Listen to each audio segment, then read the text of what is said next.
Select the major product of the following reaction. So we are starting here with a ketone, and we can see that it is not symmetrical. We've got a cyclopentane ring on one side of our carbonyl, and we have a methyl group on the other side. So we have an unsymmetrical ketone as our starting material.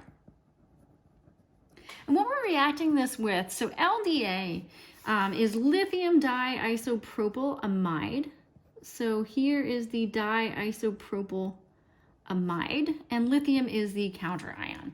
So that is your LDA. So lithium diisopropyl amide. So this is where the LDA comes from. All right, and then THF is a solvent.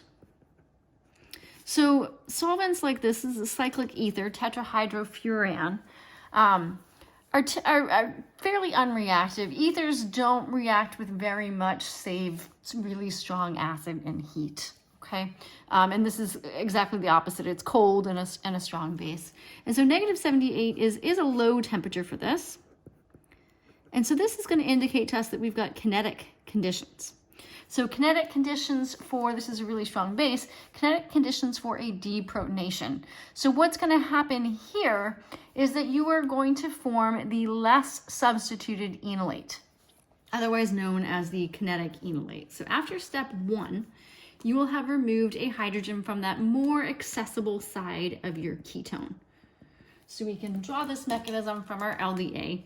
So being sterically hindered, it's going to react faster at this unhindered site. So the one that forms the fastest, that is your kinetic product. So we are going to form the enolate on the less substituted side of the carbonyl.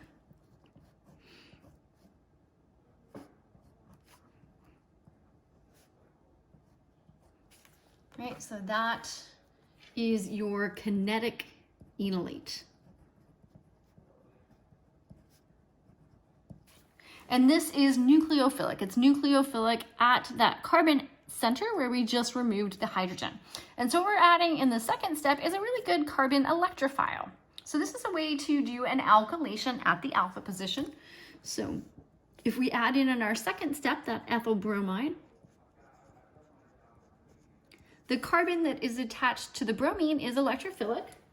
And so we can have our enolate, which is a nucleophile, attack it. So your electrons from the oxygen will come back down to form a pi bond and push this bond out to attack the electrophilic carbon, and then you break that carbon-bromine bond. And so what we're doing here is we're adding this alkyl group, this ethyl group, to that alpha carbon. So we've reformed our carbonyl. So you had a CH2 to start with, right? That is this CH2 right here. And we've added 2 new carbon atoms. So I'm just going to draw these in a different color so that we can see them really clearly. So that's that CH2, CH3. So we have extended the carbon chain here. So this was option C.